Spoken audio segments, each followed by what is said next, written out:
Hello friends, welcome to Think Like a Coder. In case you don't know me or you are new to this channel, let me introduce myself. My name is Amrita Anjali and currently I am working as a SWE2 at Walmart Global Tech India. And आज मैं आपको एक बहुत he asked question का answer देने जा रही हूँ जो कि मेरे से बहुत सारे फ्रेशर्स स्टूडेंट मेरे से लिंक्डइन पे पूछे हैं एंड वेरियस प्लेटफॉर्म पे मेरे से पूछते रहते हैं कि हमें किस टाइप का प्रोजेक्ट अपने रेज्यूमे में रखना चाहिए।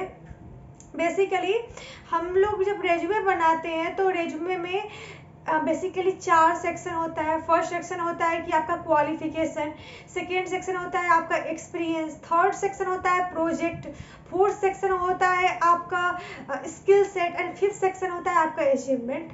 तो अचीवमेंट तो लोग अपने हिसाब से लिख लेते हैं, स्किल सेट भी लिख लेते हैं, लेकिन उनके पास एक बहुत ही ज़्यादा कन्फ्यूजन होता है कि उन्हें अपने रेज्यूमे में किस टाइप का प्रोजेक्ट रखनी चाहिए। तो इसके लिए मैं ना आज का ये वीडियो बना रही हूँ। सो बेसिकली हम लोग को क्या करना चाहिए ना, अपने रेज्यूमे को डाइवर्सिफाई करना चाहिए। Why I am saying this, because let's say आप अपने रेज्यूमे में 3 प्रोजेक्ट डाल रहे हो, तो आप कोशिश करो कि आपका एक प्रोजेक्ट हो सॉफ्टवेयर डेवलपमेंट से रिलेटेड, एक प्रोजेक्ट हो एंड्रॉयड ऐप डेवलपमेंट से रिलेटेड एंड एक प्रोजेक्ट हो मशीन लर्निंग से रिलेटेड। जैसा कि आप मेरे रेज्यूमे में जाकर के देख सकते हो, मेरे रेज्यूमे पे एक प्रोजेक्ट है मशीन लर्निंग से रिलेटेड एंड दूसरा प्रोजेक्ट है रोबोटिक्स से रिलेटेड एंड थर्ड प्रोजेक्ट है सॉफ्टवेयर डेवलपमेंट से रिलेटेड। तो इससे क्या होता है कि अगर आप एक रेज्यूमे बनाते हो और आप मल्टीपल कंपनी में अप्लाई करना चाहते हो एंड मल्टीपल कंपनी का अलग अलग रिक्वायरमेंट है, तो आपका रेज्यूमे सारे रिक्वायरमेंट में फिट बैठेगा।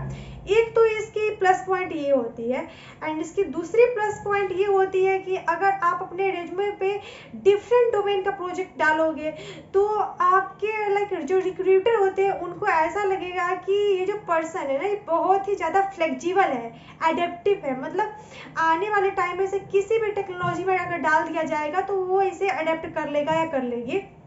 तो ये एक बहुत ही इम्पोर्टेंट फैक्टर होता है। तो मैं आपको एक बात बताना चाहती हूँ कि लाइक आप डाइवर्सिफाई कैसे करोगे, लाइक अपने रेज्यूमे में आप डिफरेंट डोमेन का प्रोजेक्ट कैसे डालोगे। तो इसके लिए मैं बोलना चाहूँगी कि आप पहले कोई एक स्किल सेट सीखना स्टार्ट करो। जब आप वो स्किल सेट पूरा सीख लो तो उसी के साथ आप क्या किया करो, आप एक प्रोजेक्ट बना लो एंड वो प्रोजेक्ट बना करके आप उसे गिटहब पे होस्ट कर दो। लाइक गिटहब पे आप उसे डाल दो एंड उसके बाद उसका एक परफेक्ट रीडमी बनाओ। एंड परफेक्ट रीडमी का मतलब क्या होता है कि आप जो प्रोजेक्ट बनाए हो उसका आप उसमें डेमो वीडियो डालो या तो स्क्रीनशॉट डालो। जैसे कि आप मेरे प्रोजेक्ट पर क्लिक करके देख सकते हैं, मैं जो भी प्रोजेक्ट डाली हूँ सबका मैं डेमो वीडियो अटैच करी हूँ। मैं यूट्यूब पे वो वीडियो अपलोड करके उसको अनलिस्ट करके उसका मैं लिंक मैं रेडमी में डाली हूँ, ताकि जो भी रिक्रूटर हो वो मेरे प्रोजेक्ट का डेमो तुरंत देख सके, क्योंकि उनके पास इतना टाइम नहीं होता है कि वो आपका कोड लेकर के कोड में देखे कि ये पर्सन कोड से इस कोड का ये आउटपुट आएगा या नहीं आएगा। तो बेसिकली ये करना होता है प्रोजेक्ट बनाते टाइम। तो हमें करना क्या है, हमें क्या करना है, हमें कोई एक टॉपिक सेलेक्ट करना है, वो टॉपिक सीखना है एंड वो जो भी कुछ सीख रहा है उसे हमें गिटहब पे डालना है एंड एट द एंड जब हम लोग वो पूरा टॉपिक सीख लेंगे, जैसे कि कोई पूरा स्किल सीख लेंगे, जैसे कि हम लोग रिएक्ट सीख रहे हैं तो रिएक्ट से पूरा सीख लेंगे, तो हमारे पास एक प्रोजेक्ट होगा जो कि गिटहब पे अवेलेबल है। हमें वही प्रोजेक्ट का लिंक डाल देना है रेज्यूमे में। तो ये मैं पहला पॉइंट क्या बताई थी, पहला पॉइंट मैं बताई थी आपको कि आपके रेज्यूमे में एटलीस्ट 2-3 डोमेन का प्रोजेक्ट होना चाहिए, या तो एक डोमेन का बहुत ही अच्छा प्रोजेक्ट डालो। जैसे कि ऐसा प्रोजेक्ट डालो जो लाइव हो, होस्टेड हो, उस पर बहुत सारे व्यूज आ चुके हो आपकी। जैसे आप कोई वेबसाइट है तो उसका एनालिटिक्स डाल सकते हो कि इस वेबसाइट पर इतना रीच आ रहा है। आप अगर एंड्रॉयड का प्रोजेक्ट बनाए हो तो उसका आप ये डाल सकते हो कि ये रहा एंड्रॉयड का प्रोजेक्ट एंड इस पर इतना डाउनलोड्स है, इतना स्टार है, ये डाल सकते हो। नहीं तो आप अगर कोई मशीन लर्निंग का प्रोजेक्ट डालोगे तो आप बोलोगे कि ये प्रोजेक्ट मैं कैगल में बनाई थी, उसमें क्या हुआ था कि मुझे ये पोजीशन आया था ये प्रोजेक्ट बनाने के बाद। तो ये करो, या तो एक प्रोजेक्ट बहुत ही अच्छा डालो एंड अगर आपके पास एक प्रोजेक्ट बहुत अच्छा नहीं है तो 2-3 डोमेन का प्रोजेक्ट डालो। इससे बेनिफिट क्या होता है, जो कि मैं बता चुकी हूँ। फर्स्ट बेनिफिट होता है कि आप सेम रेज्यूमे मल्टीपल पोजीशन पे अप्लाई करने के लिए डाल सकते हो। एंड सेकेंड बेनिफिट होता है कि आपका एक इमेज ऐसा बनेगा कि आप बहुत ही ज़्यादा एडेप्टिव हो, आप किसी भी टेक्नोलॉजी को बहुत ईजिली एडेप्ट कर सकते हो। तो ये रही पॉइंट। एंड इसे बनाना कैसे है, तो बेसिकली आप कोई भी स्किल सेट सीखना स्टार्ट करो एंड जो भी कुछ सीख रहा हो उसे गिटहब पे डालो एंड एट द एंड आपके पास एक प्रोजेक्ट होगा जो कि गिटहब पे होगा। उसका एक अच्छा सा रीडमी बनाने के बाद उस प्रोजेक्ट का लिंक के साथ आप उस प्रोजेक्ट को अपने रेज्यूमे में डालो। एंड अब मैं सेकेंड क्या बताने जा रही हूँ, ये तो मेरा पूरा फर्स्ट पॉइंट का वो कंक्लूजन हो गया जो मैं अभी तक बता चुकी हूँ। मैं सेकेंड ये बताना चाहती हूँ कि आप किसी हैकाथॉन में पार्टिसिपेट करो। जैसे कि आप मेरा देख सकते हो, मेरे रेज्यूमे में 2-3 प्रोजेक्ट है और तीनों प्रोजेक्ट किसी न किसी हैकाथॉन का पार्ट है। अब ऐसा मैं क्यों कह रही हूँ, क्योंकि ऐसा मैं इसलिए कर रही हूँ कि जब आप किसी हैकाथॉन में पार्टिसिपेट करोगे तो आप उस कंपनी का रियल लाइफ प्रोजेक्ट पे काम करो, रियल लाइफ प्रॉब्लम पे काम करो। जैसे कि मेरा जो फर्स्ट प्रोजेक्ट है वो इसरो स्मार्ट इंडिया हैकाथॉन का है, जो कि इसरो के डोमेन का था, मतलब इसरो कंपनी का वो प्रोजेक्ट था। एंड इसमें मैं इसरो का लाइव प्रॉब्लम को सॉल्व कर रही हूँ। तो एक तो प्लस पॉइंट ये मिलता है हैकाथॉन में पार्टिसिपेट करने का। दूसरा प्लस पॉइंट ये मिलता है कि आपको ऑफ कोर्स बहुत सारे गिफ्ट्स एंड पर्क्स मिलेंगे। जैसे कि आप मेरे चैनल पे विजिट कर सकते हो। रिसेंटली मैं एक अनबॉक्सिंग वीडियो डाली थी जिसमें कि मैं जीटा हैकाथॉन में पार्टिसिपेट करी थी, वहाँ से बहुत सारे गिफ्ट्स आए थे। तो एक तो गिफ्ट्स एंड प्राइज मनी, ये तो एक मोटिवेशन पॉइंट होता ही है। तो सेकेंड मोटिवेशन पॉइंट आपके लिए ये होगा कि आपको कुछ मिलने वाला है, या तो आपको पीपीओ मिलने वाला है, नहीं तो प्राइज मिलने वाला है, कुछ गिफ्ट्स मिलने वाले हैं। तो आप क्या करोगे, आप अगर 2 मंथ उस प्रोजेक्ट पे दे रहे हो तो आप उस पर पूरा डेडिकेशन के साथ वो प्रोजेक्ट पे आप 2 मंथ दोगे, 2 मंथ आप पूरा डेडिकेशन के साथ दोगे, क्योंकि आपको कुछ वहाँ से पर्क्स मिलने वाला है एंड शॉर्ट टर्म पर्क्स मिलने वाला है। बेसिकली आप कोई भी प्रोजेक्ट करते हो तो उसका लॉन्ग टर्म में आपको कुछ ना कुछ तो पर्क्स मिलता ही है, लेकिन यहाँ पे क्या हो रहा है, आपको शॉर्ट टर्म पर्क्स मिल रहा है। And of course we are human, हमें क्या करता है, शॉर्ट टर्म पर्क्स जो है हमें ज़्यादा टेम्पटिंग लगता है, लाइक बहुत ज़्यादा एक लालच काइंड का होता है ना, तो इसलिए शॉर्ट टर्म पर्क्स पे हम लोग ज़्यादा फोकस करते हैं। तो हैकाथॉन में पार्टिसिपेट करने का 2 बेनिफिट है। फर्स्ट बेनिफिट है कि at the end of the hackathon आपके पास एक ऐसा प्रोजेक्ट होगा जो कि एक कंपनी का रियल लाइफ प्रॉब्लम है एंड उसका आप सॉल्व करके उसका जो आपका जो प्रोजेक्ट है वो एक कंपनी के रियल लाइफ प्रॉब्लम का सॉल्यूशन है।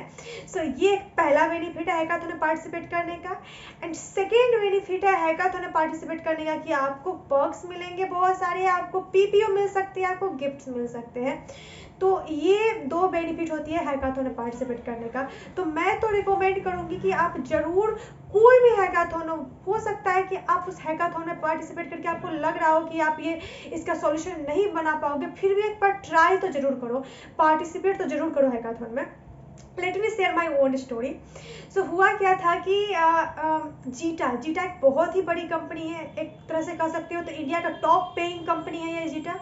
इसकी हैकाथॉन थी हैकर अर्थ प्लेटफॉर्म पे, और इसके हैकाथॉन में जो 5 ईयर का एक्सपीरियंस है, 2 ईयर का एक्सपीरियंस है, वो सबको अलाउड थे उस हैकाथॉन में।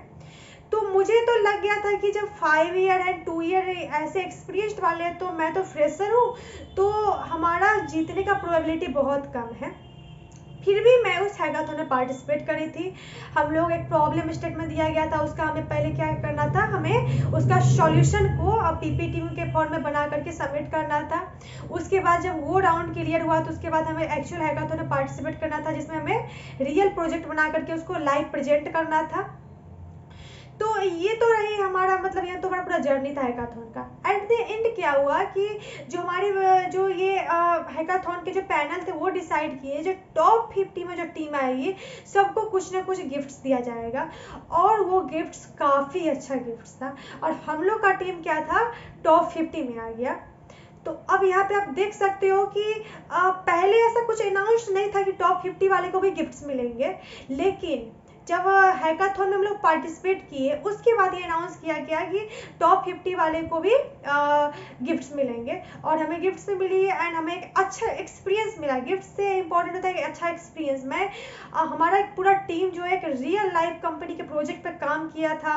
हम लोग बहुत ही, मतलब एक तरह से हमें पूरा एक एनवायरनमेंट मिला था जिसमें हम लोग एक न्यू आइडिया पे सोचे थे, न्यू आइडिया पे वर्क करे थे। तो ये बेनिफिट मिला था हमें। प्लस हमें जो गिफ्ट्स मिला वो बहुत ही अच्छे क्वालिटी का गिफ्ट था। हमारे पास बैग आई एंड पूरा एक ट्रैवलिंग किट मिला था हमें।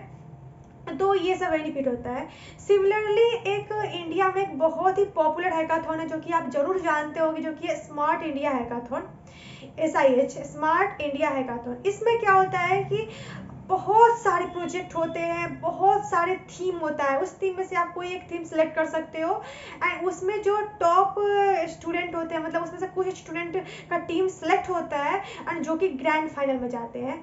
और जब आप ग्रैंड फाइनल में जाओगे तो आपका पूरा ट्रैवलिंग का कॉस्ट एंड आप जो वहाँ पे रहोगे, मतलब पूरा सिस्टम आपको गवर्नमेंट की तरफ से मिलेगा।